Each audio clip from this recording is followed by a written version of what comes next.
podcasting from sunny Phoenix, Arizona. Welcome to Tips for Tour Operators, your podcast for growth hacks, marketing tips, and actionable insights from leading experts in the tourism industry.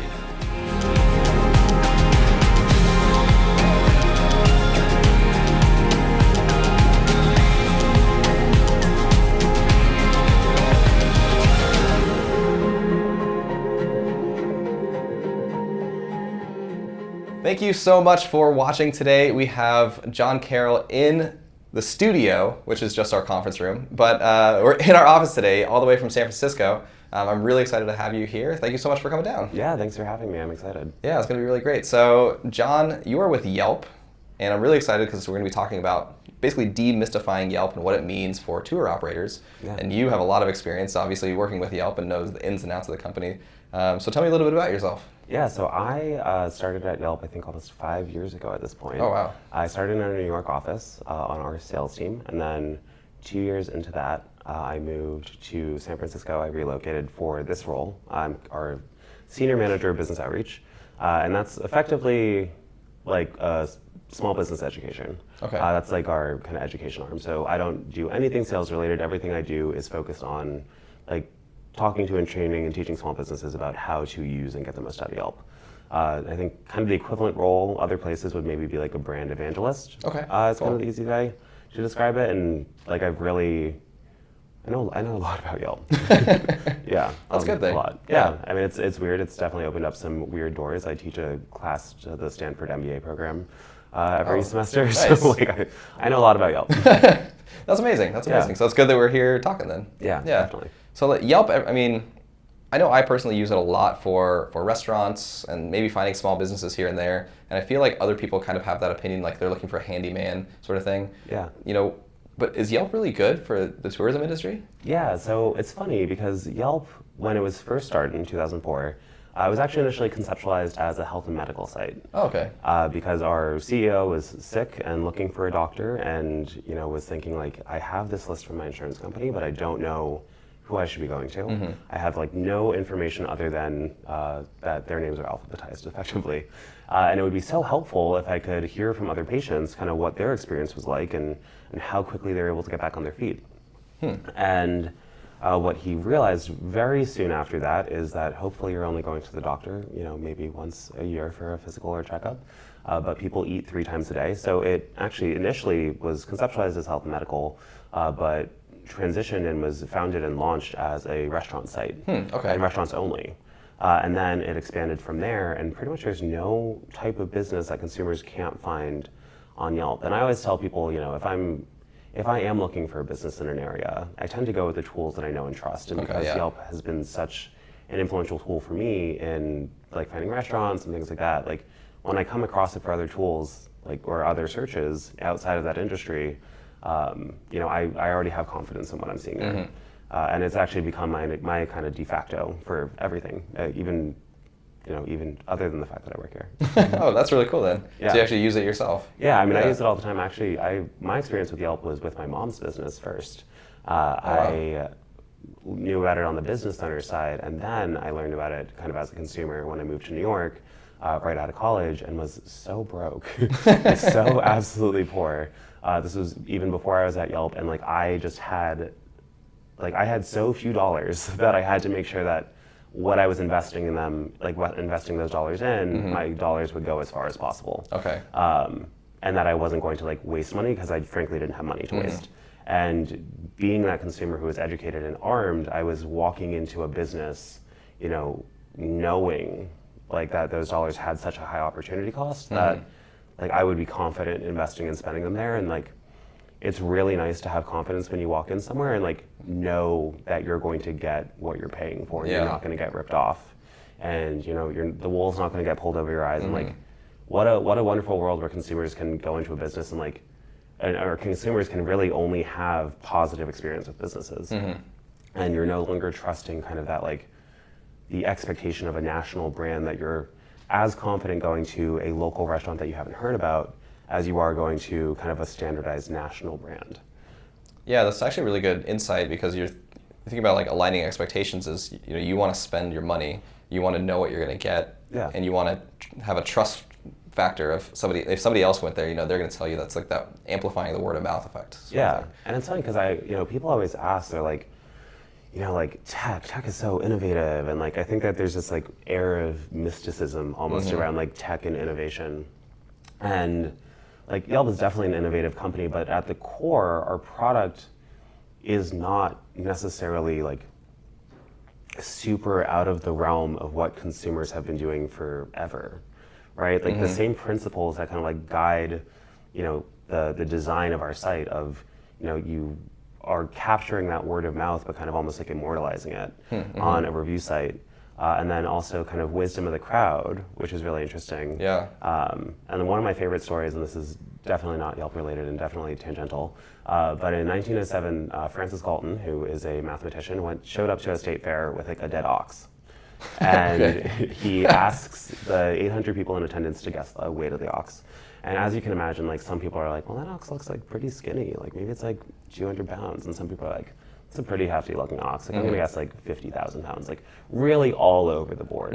But when he took the average of those 800 guesses, it was actually within 1 pound of the actual weight of the ox. Oh, wow. And that is the first known observation of the wisdom of the crowd. Okay. So as a consumer, being able to tap into multiple data points on a site like Yelp, you're actually tapping into a much truer read of that business.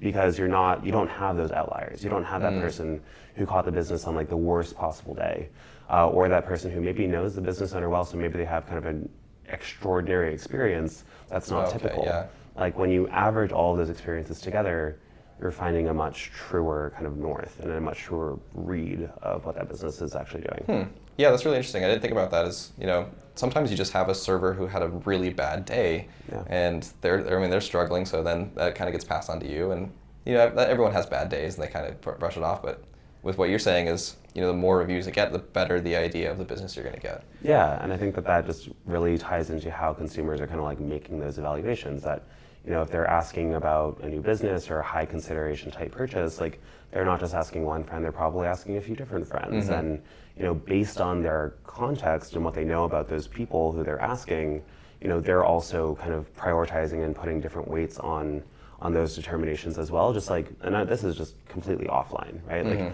if I have somebody shouting me on the street, a recommendation for a business, but I have, a close friend making that same recommendation, like I naturally I have more confidence in, me, one, using that opinion, but also sharing that opinion with people that I know. Like, I'm sure all the time people are like, oh, like, have you been to this restaurant? Nope, but my really good friend has, and they loved it. And that is kind of like, in a lot of ways, Yelp captures kind of all of that, like, intuition that we use kind of in our offline life, online. Yeah, that's really interesting. And it's really powerful, too, because when people are looking for experiences and they're looking to travel, there's a lot of options that are out there. And a lot of times you don't have that good friend and you need to find the review somewhere, which kind of brings me to another question. You said something along the lines of you don't want to ever get the wool pulled over your eyes sort of situation. Now there's a competing review site that is, I'm not going to say the name, but is a competitor of yours to some degree on reviews. That they're huge in the tourism industry, and recently there's a lot of changes that's happening in them, and it's actually detrimental for people making business. So how does a review site like that compare to like you guys in helping these consumers find the best experience possible? Yeah, I think that's a good question, and I've definitely heard some different things about this. And I think, so there are a couple of differences. One is Yelp is, like, our traffic is predominantly mobile.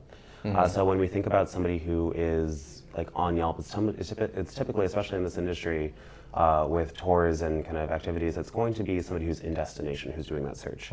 And you can imagine that most people are not like bringing their laptops on vacation. Hopefully not. Hopefully you can unplug for at least that long.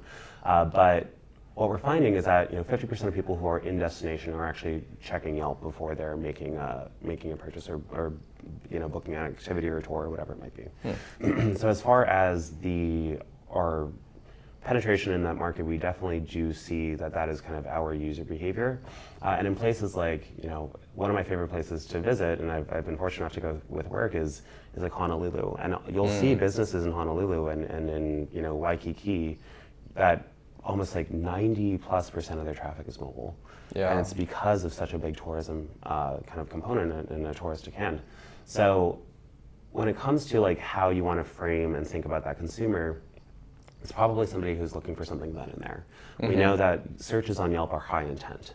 So 8 out of 10 or 82%, 8 out of 10 searches are done with the intent to buy in mind. Okay. And 90% of the time, or over 90% of the time, that money is being spent within a week. With kind of like higher intent mobile searches, and in certain categories, we do see kind of faster transactions there. For example, like restaurant, food, nightlife, things like that. If it's mobile, almost 70% of them convert either immediately or within the hour, Oh, wow. which is pretty crazy. And I think especially if you're on vacation and you're doing searches for tours and activities, like that intent is there, and like that transaction speed is typically there. Because I don't know, for me, and this is maybe just like personal like conjecture, but the like I'm either planning my itinerary before my trip, or I'm looking for something to do kind of like that afternoon or that day when I'm doing those searches. And that's just like my kind of personal, like the way I personally use the site. As far as like what Yelp's philosophy is overall and kind of the way that we have evolved the site, the thing that we always keep in mind in any decision that we make is our user. And our user is the consumer. So the actual person doing the search. The actual person doing the search, Okay. right? Our mission is fundamentally to connect people with great local businesses.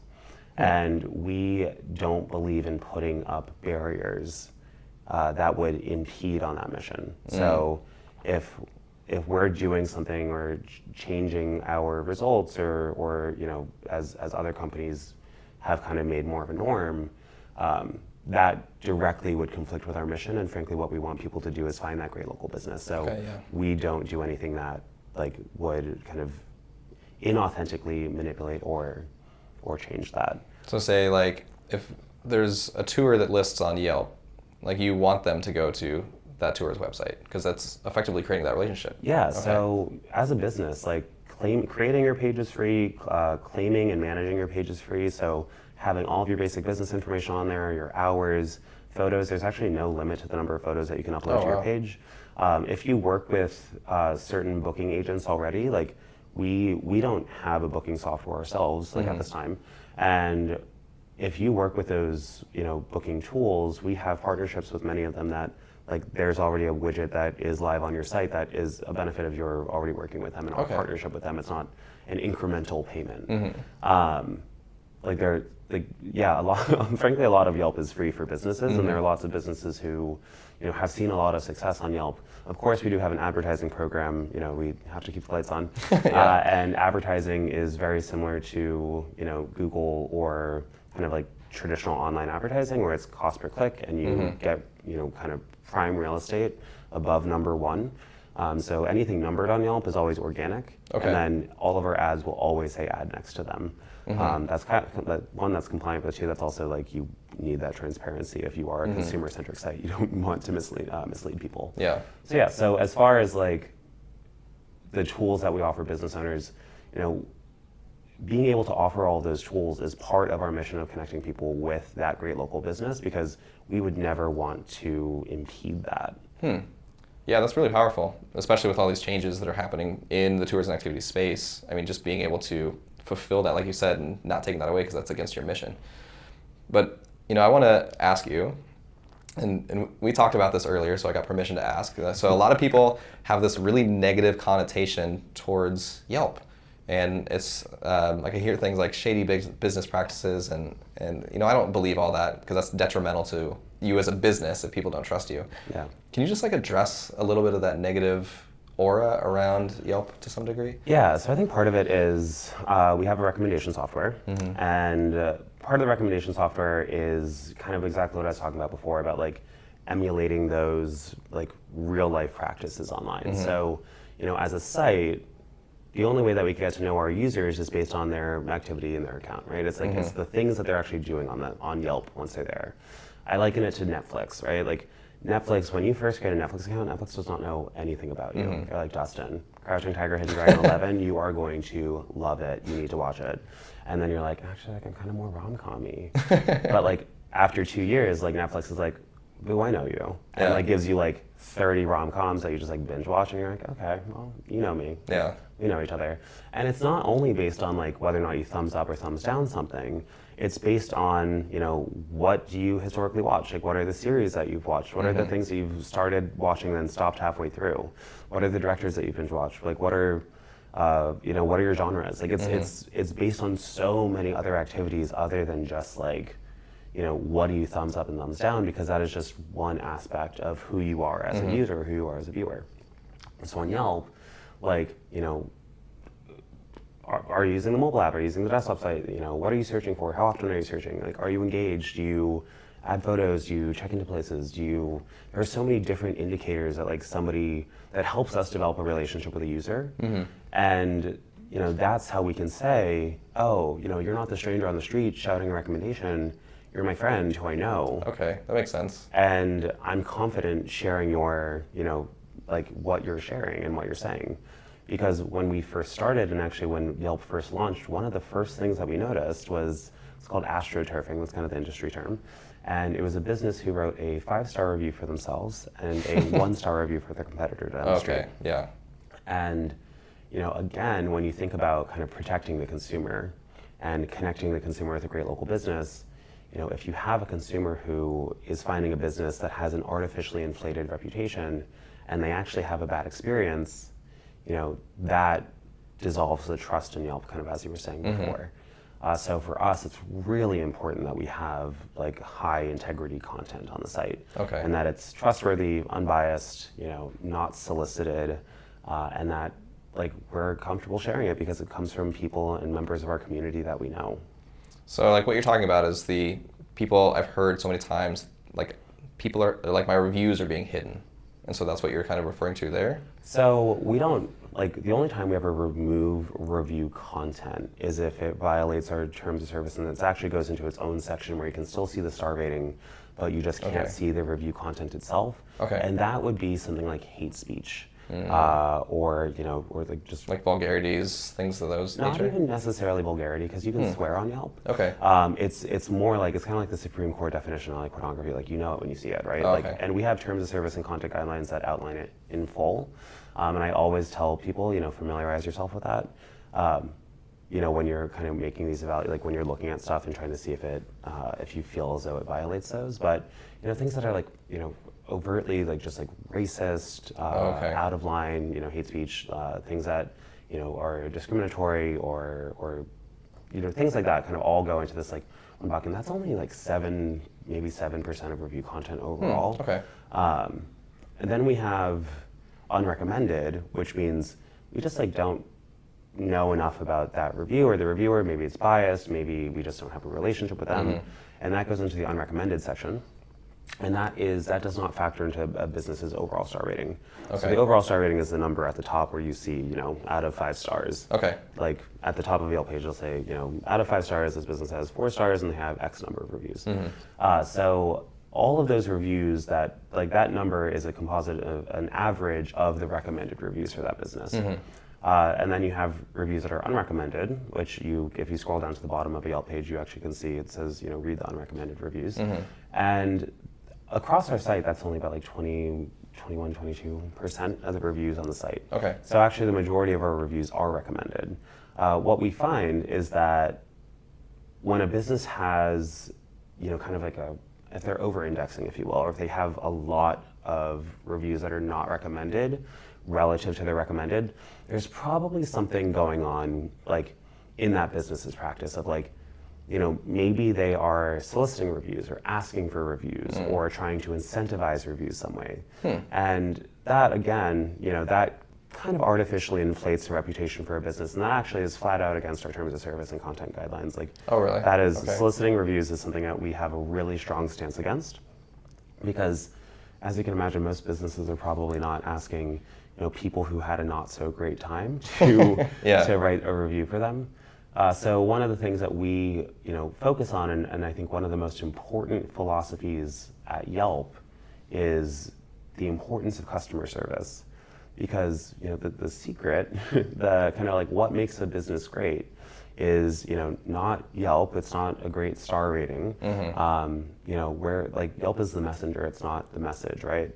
And it's that commitment to customer service, and we know that businesses and reviews that mention good customer service are about 15 times more likely to be 5-star versus 1-star. Oh, wow. That's a big difference. And the thing is like people were able to find good businesses long before Yelp existed. And how was that? It was through word of mouth and through having happy customers. And like, just because, people are looking online and digitizing, that should not change a business's philosophy at all. Yeah. They should always be focused on their customer and making sure that customer, that tour participant or whatever it might be, like had a good experience and was happy. So great customer service is the best thing you could possibly do. Plus that leads into great reviews. I mean, it's going to be word of mouth, online word of mouth, all of those. Yeah, and I mean, as far as like, I always talk about, Uber. I travel a lot for work and I take Uber pretty frequently. And I'm, as you can probably guess, I'm that weirdo who talks to my Uber drivers like nonstop. Still don't know, like, still working on like getting that, 4.8 star rating. I'm a 4.76. I have no idea why. Maybe I'm not as good of a conversationalist as I thought I was. But like every once in a while, I'll have a nice 20-minute conversation with somebody, and I'll walk out of the Uber, or I'll get out of the Uber, and they'll be like, John, 5 for 5, right? And I'm just like, wait a second. Like, did we just have a great 20-minute conversation because we were two people connecting and two people vibing? Like, or did we just have a great 20-minute conversation so you could get a 5-star review? Oh, yeah. And as a business, and like as a business who probably spent a lot of money getting that person even through the door in the first place, that is a pretty tricky thing. It's really worrisome to me that you would kind of, at the very end of this interaction, undermine all of the integrity, undermine all of that goodwill that you've built up, by providing great customer service, and ask for that review, because in doing that, like you're really putting the customer in a difficult position, and you're asking them to do something that doesn't really benefit them at all. It only benefits you, right? Only benefits your business. And you're actually risking them not coming back, or maybe not organically evangelizing you or talking about your experience, because you've kind of put them in that little bit of a weird situation. And for me, I mean, I've had that happen with businesses, and like great businesses where I've been like, oh, like, what a wonderful experience. And then at the end, they just really heavy-handedly, I mean, I will never forget, I had one barber who grabbed my wrist as I was walking out the door, was like, 5-star review, right? And I was like, up until that point, great haircut, phenomenal experience, but I would never go back to that business because it was so uncomfortable and awkward. Because relationships should be built on quality service and making sure that I'm leaving happy. And like, I always tell people, it's like, if you are thinking about your reviews and you want to understand how people are finding you, a lot of businesses make a habit of asking how people find them, right? How did you hear about us? How did you discover us? And they kind of leave the fruit on the vine, because they're always like, oh, I found out about you online. Yeah. And what's crazy is like, we know, if you've been to any marketing conference ever, they're like, the customer journey is no longer linear, and they show some like very heavy-handed graphic that has like 29 different things that the consumer is doing before they ultimately make a purchasing decision. And knowing that, like, just saying that, like, just being like, oh, you found me online. Oh, now I know. Like, that's crazy. Why would you not dive into that? Why would you not dig into that? So what they should do is, oh, great. Did you see my Yelp reviews? Did you see, what are the channels that are important to your business? Did you see my, my Facebook page? Did you see my website? Oh yeah, those are super important to us. We love when our customers and participants engage in that. Like that's always really, really important to us. And then, so you've planted the seed right at the beginning of the interaction. And it's not weird because it's not out of context, right? Like it is not normal or abnormal for a business to like ask how you found out about them, right? It's like relationship building. Yeah, like, and you've planted the seed, and then over the course of that interaction, right, Maybe you have a Find Us on Yelp sticker in your storefront window or your office window. Maybe you have a badge linking to your Yelp page on your website. Maybe you share your Yelp reviews to your Facebook page. Maybe you have them in your Find Us on Yelp linked in your email confirmations or your email signature.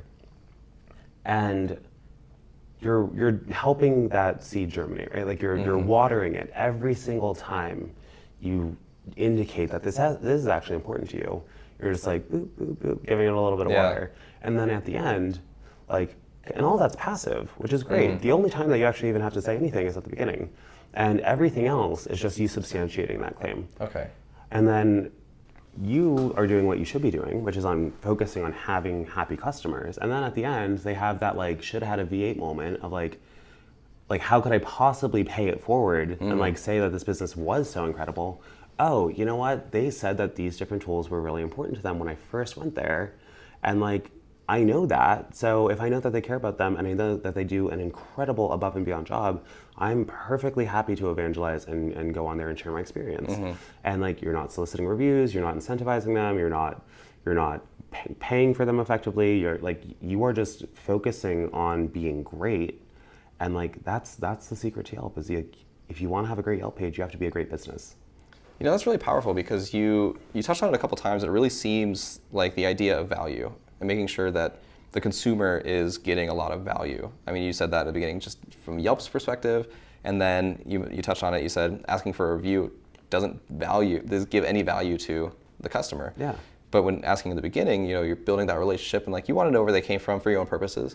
But it's too how did you find us? What context brought you here? I mean, there's some value in that and knowing that and making sure that if they came a certain way and they read Yelp reviews and what got them excited, you can then be a better service to them because you understand the context of what brought them there. Yeah. And really, it's a lot of value in that and caring for that value too. Yeah, and just thinking about that consumer, that this is somebody who has very mindfully selected your business.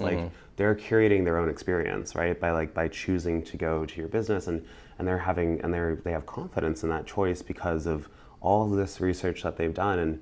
And when you have that reputation and it's backed up by the fact that you do focus on customer service and you are kind of catering to their needs and whatnot, you put them in this amazing position to just have this incredible positive situation and there's nothing else that you should be focusing on. And I think that is just kind of the core fundamental tenet that Yelp really believes in is we don't make good businesses, right? Yeah, that's a good point.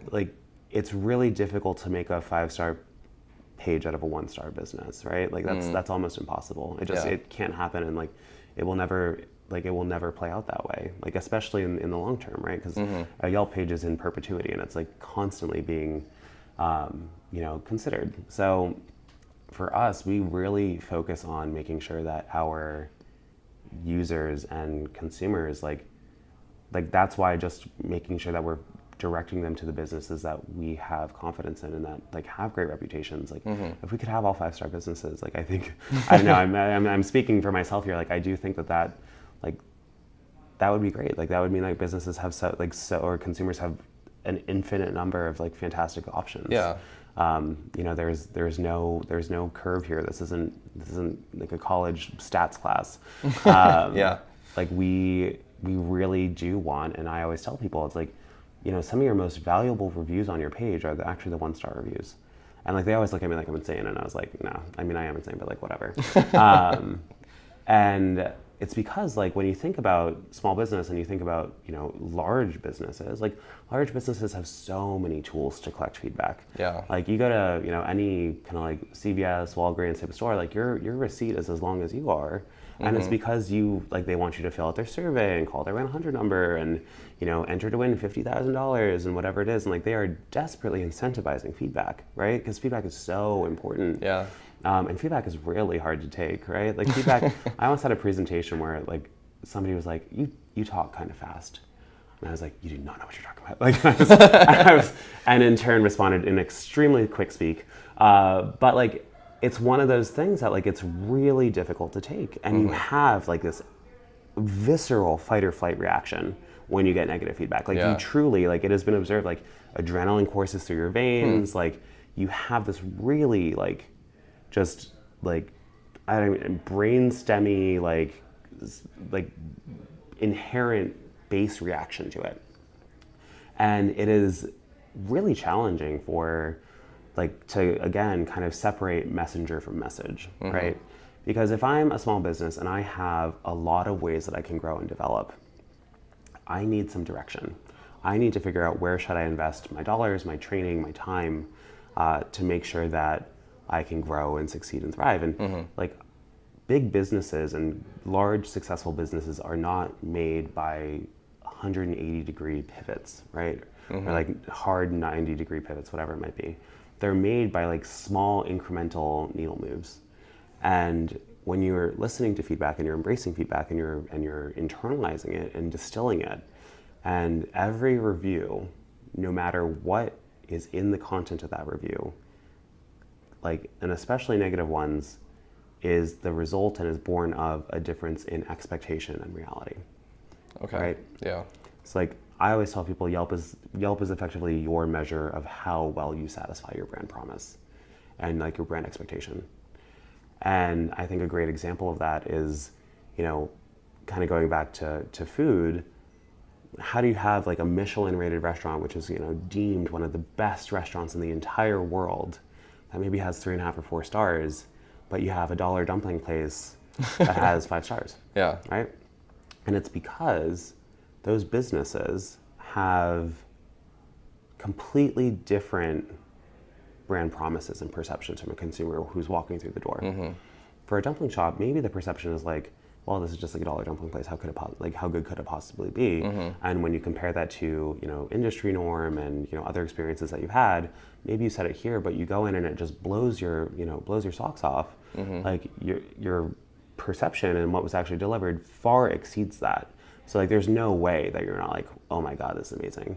But you go to a Michelin rated restaurant and, you know, you expect to have like the most incredible meal of your entire life, and you're probably paying through the nose for it. Your expectation is here, but, you know, maybe the little things that go wrong, and maybe it wasn't the most incredible thing that you've ever eaten, and maybe it was just like, okay, that actually kind of brings your experience down a little bit. So what you were delivered versus what you were expected, that gap, that dissonance plays out in reviews. Yeah, that's actually really interesting because in terms of the tours and activities space, I mean, I have a friend named Kelsey Toner with Be a Better Guide. He's a podcast guest as well, and he focuses on making sure everyone's experience is really good.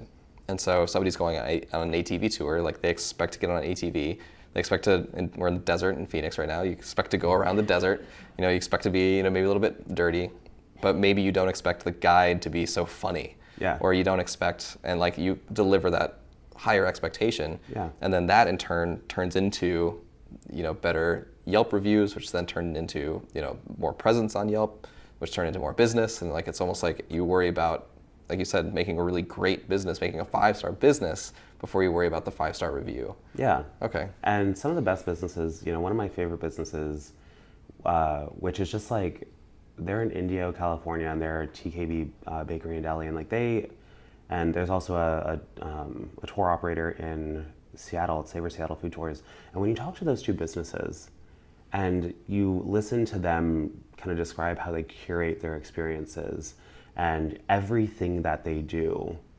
is aligned around providing the best and being, you know, like with TKB, the daughter Melina is always like, is that a 5-star sandwich? Is that 5-star? And it's not even, is that like 5-star review worthy? It's is that the best that we can possibly do? And with those types of business who have oriented all of their operations around that, like a truly great Yelp page is a measure of operational, that's a very difficult word to say, operational and organizational, or as I almost made it, operational. Operational. Heard it here first. Trademark. Yeah, TM. Excellence. Okay. And I think that is like a really kind of hard concept to kind of wrap your head around. And what's interesting is when you think about, you know, how do you organize your entire operation around something like this, it's by not siloing like this experience. So, you don't think about the feedback that you get online any differently than the feedback that you get in person or over the phone or via email or whatever it might be, or even kind of like the subtle indicators that you're noticing as people are participating in your tour or in your activity. Like, you act and you respond in the same way regardless of channel, because for consumers the channel is almost no different, right? Like, I think some people are actually more comfortable giving feedback online than they are in person.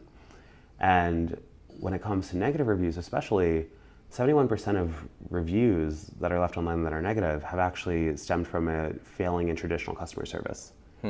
So that means that not only have you disappointed that person in the initial interaction and the initial experience, you've also disappointed them in the initial kind of attempt to resolve the customer service issue.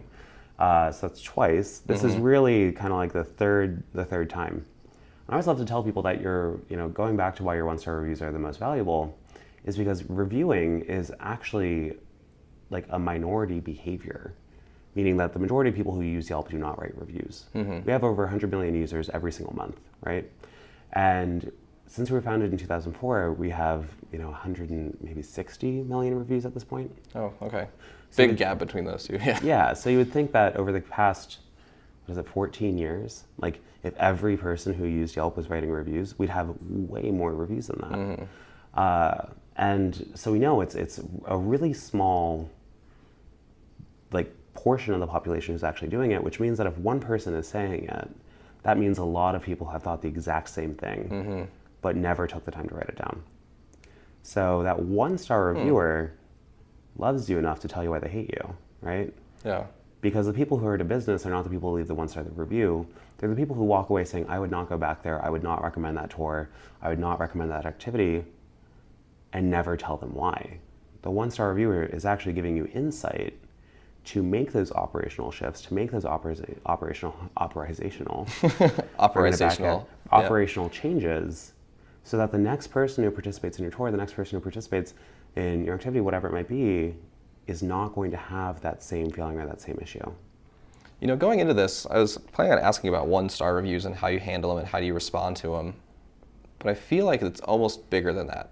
And this is what I feel like you're kind of hinting at, is like you get a one-star review, and I mean, I know a lot of tours, and it really makes people really mad when you get a one-star review, and you get mad at that person, like they're just so grumpy. Maybe it needs to flip, and you just they're so grumpy. Like they're just an angry person. Why were they so grumpy all day? Yeah. God. And it's but really what it should be is, as the tour operator, you got to be like, cool, we deserve that, and here's what we're going to do to change it. Is that almost? That is a wonderfully idealistic perspective. I think that there is a sense, and kind of diving into what you're getting at more, is like every review is earned. Every single review is earned, positive, negative, or otherwise. And maybe like 1 out of 500 people is just like that crazy person who will never be satisfied. They just like to leave bad reviews, right? Like they just like that. They are like. There are more 5-star reviews on Yelp than there are 1, 2, and 3-star reviews combined. Oh, wow. So as a site, it's overwhelmingly positive. And like the good news is that like every business has bad days. Every business has, that insolvable situation that was just a confounding of impossibilities, right? Every business has that person who just could never be happy. And it's just like math. When it exists on both sides of the equation, you just factor it out, right? Yeah. So when you remove those outliers from your evaluation of your brand and your page and the reviews that you're getting, what are the themes that you're seeing? What are the actual what are the actual improvements that I could be making? Like, what was the disconnect there?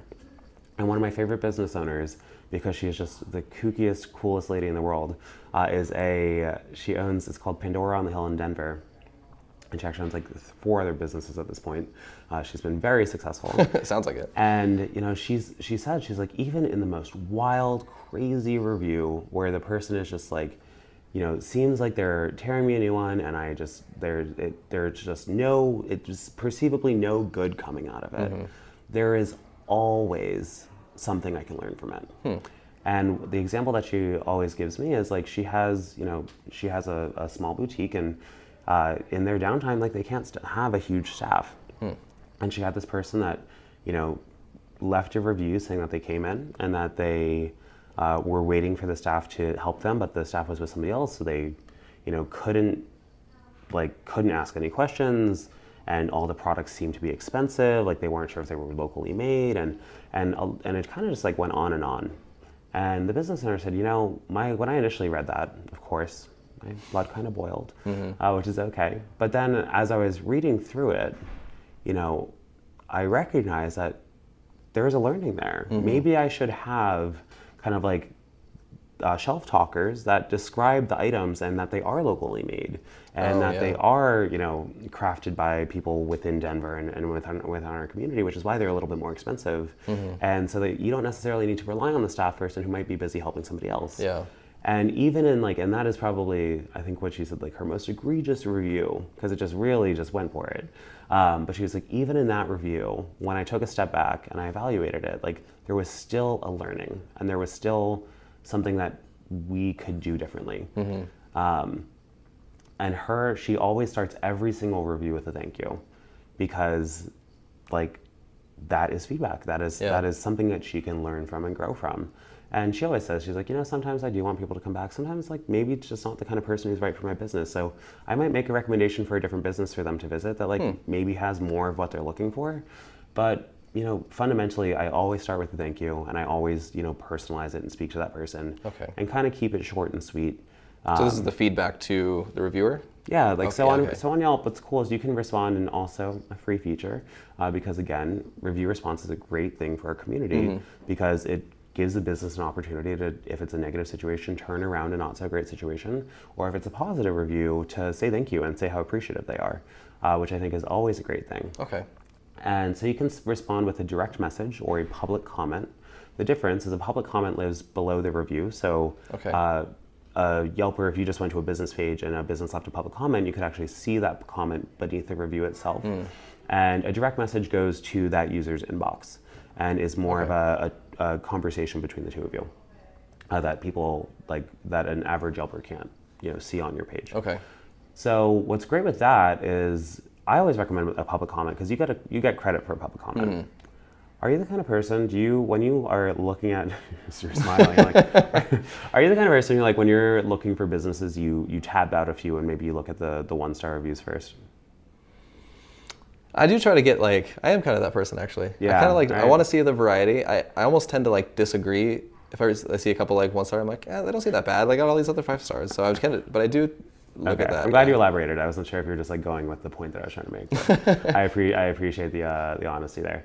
No, so I'm the same way. If I'm looking at 5-star businesses, right, and I'm really getting into the nitty gritty of my evaluation. Maybe it's a really high context decision. I think about my sister's wedding. She probably did a lot of research and was looking at all these different vendors and trying to figure out who was going to be the best and whatever it might be. And when you go to those negative reviews and you're looking for the context of those reviews, but also that review response, it's kind of like your insurance policy, right? It is your mental oh, this business responded to this review in kind. Clearly they turned the situation around and made things right. So as a consumer, that's my if they have that confounded crazy day where everything goes wrong, I know that they will still have my back. Oh, that's a good point. So 1-star review, somebody's mad about X and somebody gets on and says hey, thank you for the feedback. And then do you obviously you don't want to just defend yourself. I mean, that's going to come off as rude. Yeah. I mean, the high road is the road generally. Okay. There are certain situations where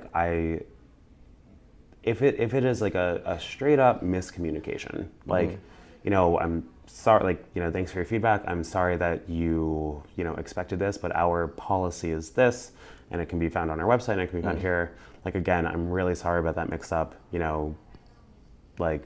Please reach out to us directly and we can continue the conversation.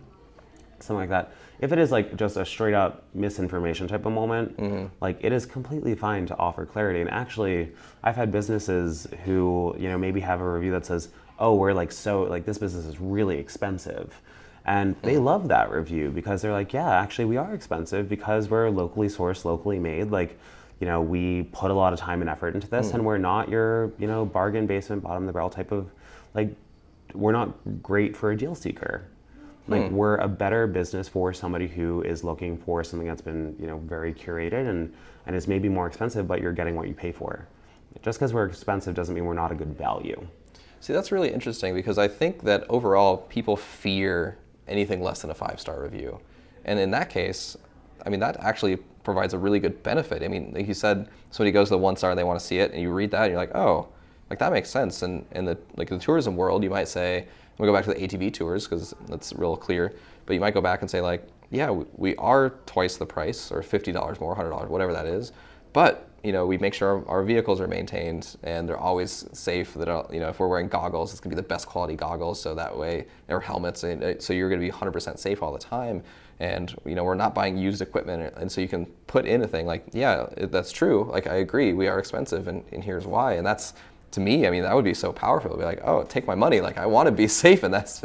And imagine if, as a business, like, or as a consumer, some business was like just kind of like offered that statement, like, yeah, like we are expensive, but we're worth it. Like you'd be like, wait, what? Like that doesn't. I don't know. No. Like, are you like that? Yeah. Like that kind of sounds like a little bit like that's like flimsy. But when you support that with like other people who have had great experiences and the business has a great reputation. Yeah. Like, and a consumer is like, yeah, like they were really expensive, like, and it was kind of more expensive than I was expecting, and whatever it might be. But then you back that up and you balance that with that overall reputation, like it, and then you say, you know what, like we are, and here's why. Like it gives you that foray to actually manage that conversation, because again, like before online reviews and online review sites, businesses weren't privy to the conversations that were being had about them, right? Like you couldn't just like, like plant microphones all over town and like, hire a PI and like then and see if somebody was talking about you at brunch. Like you just couldn't do that. Yeah, that's true. And now with review sites, you actually are finally privy to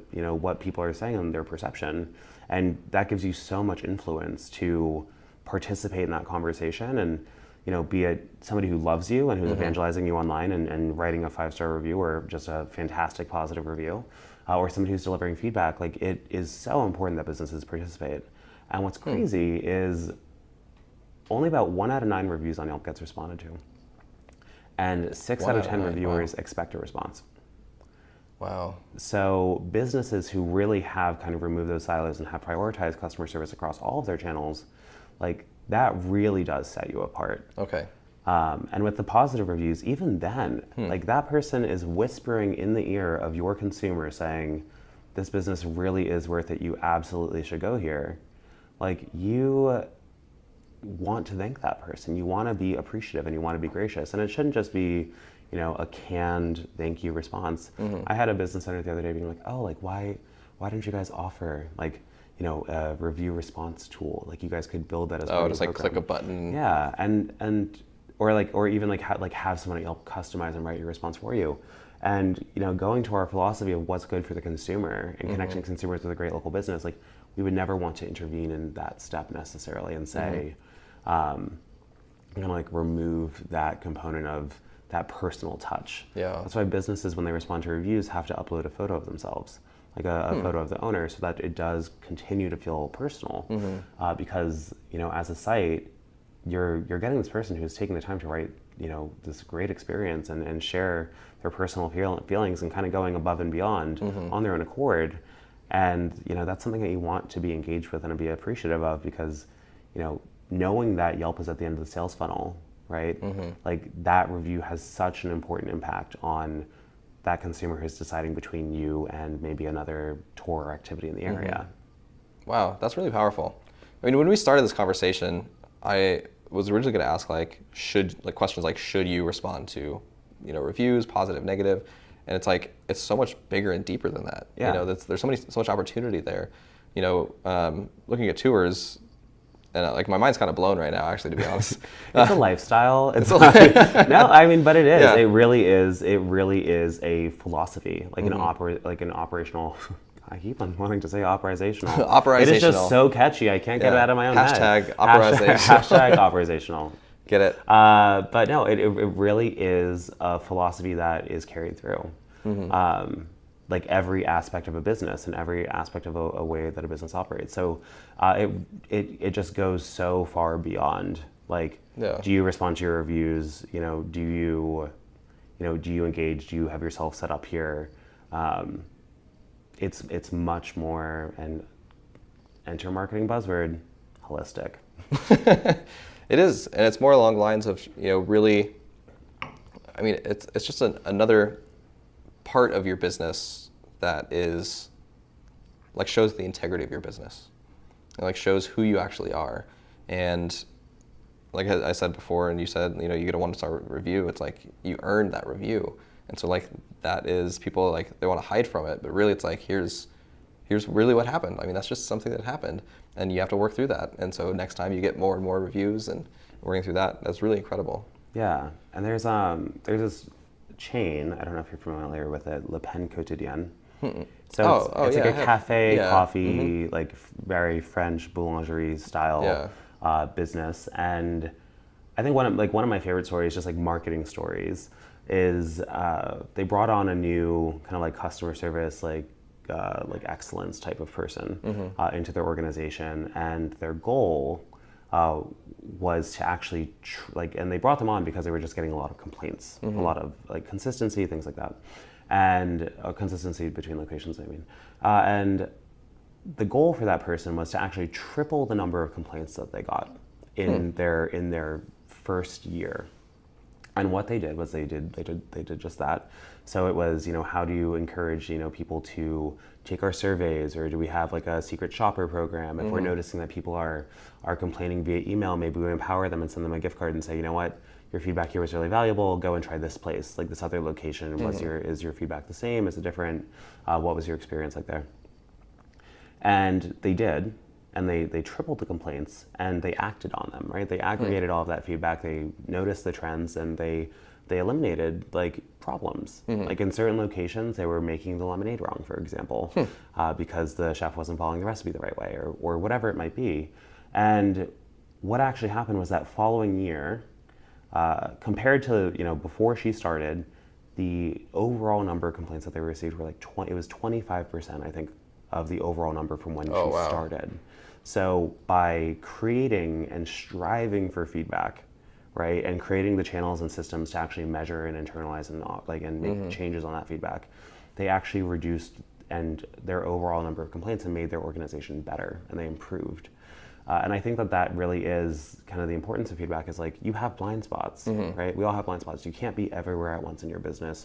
You can't be on every tour necessarily. If you have, multiple tour guides, like you cannot be everywhere.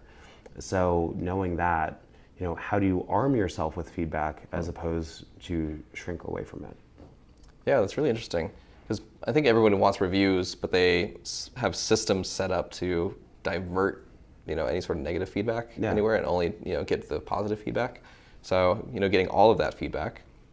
Now, is it something to where I've seen systems that they divert? They actually try to get feedback, but they divert the negative away from the public channels. How do you feel about something along those lines? Yeah, so I know that there are some sites that are out there, or even like POS systems, things like that you have the ability to give a smiley face, give a frowny face.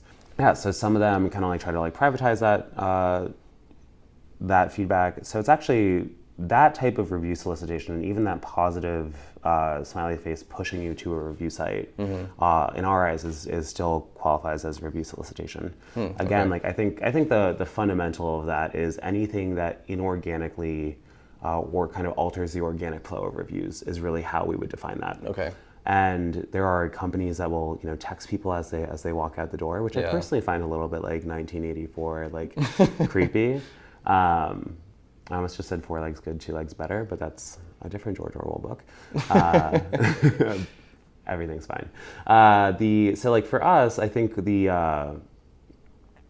like anything that is going to change or augment or inorganically alter that review process, we see as review solicitation, and we have a hard line against it. Actually, not to get all serious, but we do have review solicitation penalties. So for example, like we'll always tell a business, like if we see that they're working with a company like that, we'll typically say like, stop, like don't do that, and kind of instruct them that like if you continue to do this, we actually will de-index you from the site. Oh, wow. So if you're, and we also have a team, we kind of have this entire initiative that we call like the Consumer Protection Initiative. And we have a team that if you are caught trying to buy reviews, for example, that is like that, again, actually you get a consumer alert on your page where a consumer can see the evidence of what you did. And it's a pop-up, and it's kind of like intervenes when somebody gets to your page, and then they have to close out of it so that they can actually see what's on your page. And with a tour or with a restaurant, right, like the consequence of that, of finding a business whose reputation is artificially inflated, is maybe pretty inconsequential, right? Maybe you spend 20 or 40 bucks on a bad meal, maybe you spend 100 bucks on a tour that was like, well, it wasn't that great. But Yelp is not just for restaurants and tours, right? Like you can find doctors and hospitals and emergency rooms on Yelp. And then the consequences actually become much more dire, right? Oh, yeah.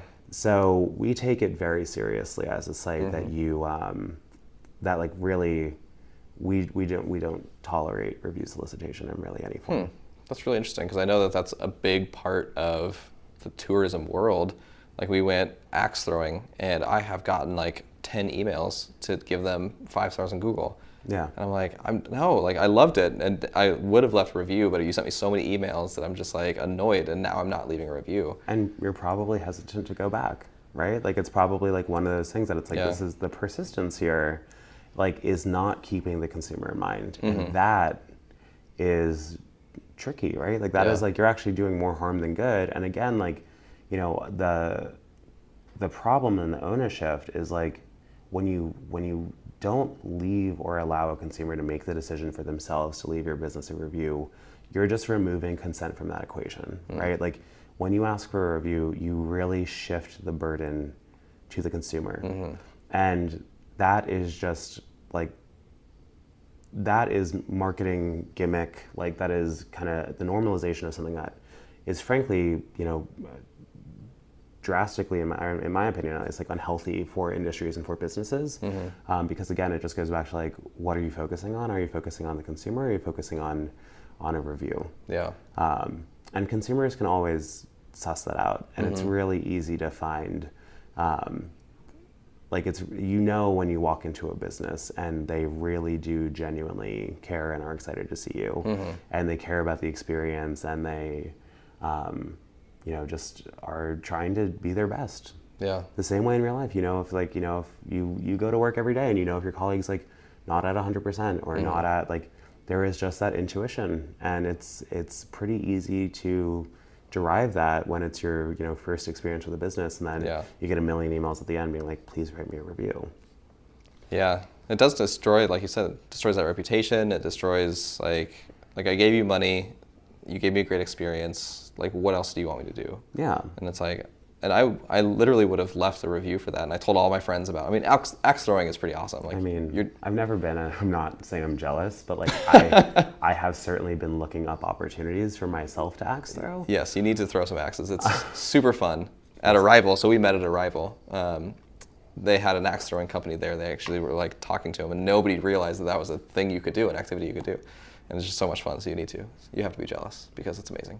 But that company, like, I had such a great time. And like, we took our whole team and we went, it was amazing. But then we get there, I have all this fun, do that, leave the place, and we're starting to get emails, like immediately get an email. And I think maybe I got a text message too, I don't remember. And then one the next day, and then one the next day. And I'm like, well, that is so annoying. Yeah. And like, you went from a great experience to now like an annoying company, and it just like destroyed that. Like, I don't know if I'd go back there. I mean, maybe I'd go somewhere else. Yeah. If that didn't happen, if I want to go axe throwing again, maybe I'd go back. I don't really know. But like, now it's just like, and even now I'm just like annoyed because they were doing that. I'm like, guys, come on. Like, I loved it. Stop. Like, it's like awesome axe throwing to now it's ratchet hatchet. Like, it's just like that's not the right way to do it. Yeah. That's not the right way to do it. So just kind of like wrap things up here. So I've got a couple like really big takeaways that I think are really important.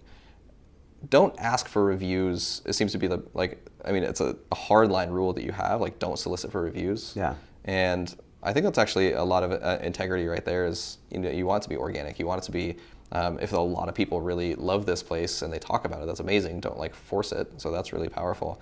And the way to actually get reviews is to garner really communication relationships to begin with, and then have, like you said, passive stickers and things around there, badge on your site. Substantiate it. Yeah, so that way people are aware that it's available, right? Is there anything else that somebody can do to more organically, get reviews, or to remind somebody without necessarily soliciting? So actually the first thing that you want to do with Yelp in general is either make sure you're listed on it, and if you're not, claim and manage your listing. Okay. All of that happens at biz.yelp.com. So that's like Okay. our business owner portal. So biz.yelp.com, biz.yelp.com. I'll link that below. And that is how you claim and access your page and respond to reviews and kind of go through that whole process. And we know that pages that are claimed and complete, so that means having your basic business information, your hours, at least 10 photos on there. All of that helps your page just frankly perform better. If you're a new business, that profile completeness is going to help you get a review faster. Okay. And I always say it's like people treat a space away a space is treated, right? Like if you go over somebody's house and it's a mess, you're just gonna like kick your feet up, slouch on the couch, whatever. You go over, it looks like a museum. You're like, should I take my shoes off? Should I hang my coat up? Is that a dog or a statue? It's not moving. I think it just blinked. I'm not sure. Like, but you treat the spaces very differently. And I think when you take the time to set up your Yelp page, that's really important. Okay. And people always focus on, like with photos, like you want to focus on team, staff. Maybe some of those like mandatory like outdoor of the building, some of the interior stuff if you are kind of an activity space. But it's really the people behind the business that makes such a huge impact. So that's really important to tie in there as well, in addition to photos of what your kind of core product is, your core offering. And then, with that review response, it's so important, and promptness is really important, because if you respond to a negative review, or if you respond to a review within 24 hours, it's actually 33% more likely that person will upgrade that review. So promptness there is also really, really important. The same way offline, that promptness is in review response is important. You wouldn't just ignore a phone call, ignore an email, ignore somebody sitting right in front of you. So yeah. Interesting. That was really good. And then another takeaway that I really love, just because we're so big on data at Outdoor Adventure Marketing, is like when you ask, hey, where'd you come from? And they're like online, everybody says that. There's no value in that. That's like saying like, I heard about it. Yeah, I live in North America. Yeah. And so asking, cool, like I like the idea, like you said, like, did you read my trip or Yelp reviews? This just got weird. That got weird. Did you read my Yelp reviews? Did you, see like on my website, like what compelled you to come in? Like what did you like about it? I like that because you're building that relationship and starting a conversation. Yeah, starting the conversation. And then I love the idea of really finding something to learn in the reviews that you have. I think that's a really powerful thing. And making those decisions, and like you said, was it a sandwich shop or bakery or something? Oh yeah, the sandwich shop. And saying like, is this a 5-star sandwich? And say like, not for the review, but for that consumer, that customer, is this, when they walk into that tour, are they having a 5-star experience? Are the guides giving 5-star? Is this the best I can do? Is this best I can do? And I think that, again, is like that blows my mind, right? Really taking the holistic approach, buzzword again, but taking that holistic approach to reviews and like what that means, and like it's an arm of your customer service. Yeah, and focusing on your business, not on your review sites or your review platforms. Yeah. Right? Like it's kind of shifting the gaze. Shifting the gaze. I like it. Is there any other messages that you want to leave before you wrap it up for the day? No, I mean, I think I covered almost all of it. No, I mean, I think, just fundamentally, it's really important, and a lot of these principles are not Yelp specific, right? Like, I all too often see people confusing the messenger for the message, and they get upset with review sites, and they're looking out windows and not in the mirror, right? And when you can take a step back, and sometimes it's helpful to have somebody else at your business, also looking at this with you, sharing your latest reviews at your staff meetings, celebrating those wins, baking that feedback and what you're learning into your business, and getting everybody on board. Setting goals and aligning your business around those goals, and not goals for number of reviews, number of whatever, but goals for customer service excellence. Goals for overall kind of like satisfaction and feedback and things like that. Like that is when when this is just one part of a much larger strategy that is integrated into your business of like being better and growing and improving, like that is when we start seeing businesses that just thrive, because they're focused on changing for the better. Like fixing the actual product, not fixing your review status. If you as a person wouldn't be comfortable today if you were the same way you were 6 years ago or 10 years ago, why is it okay for your business to operate in exactly the same way today as it did 5 or 10 years ago? Oh, that's a good point. That's a really good point. Thanks. John. So off camera, he's like, I'm a philosopher. On camera, I am the philosopher. He is, you are. I really appreciate you coming all the way down to our office today. It's amazing that we got to meet in person. We met at Arrival, and now we're here again. It's been an absolute pleasure. Thank you so much for coming along. I really appreciate it. And if somebody wanted to reach out and just leave you a review, how can someone contact you? Yep, they can always reach me at jcarroll@yelp.com. Or a good email alias is bizoutreach@yelp.com is probably better or easier, just because I travel so much on the road. Sometimes I'm not always. I will say of the many things, a piece of feedback for myself is being better at responding promptly to emails, probably. Okay, yeah. So I would say bizoutreach@yelp.com is the easiest. Great. Awesome. Well, thank you so much. I appreciate it. Yeah, cool. Bye. Thank you. Thanks.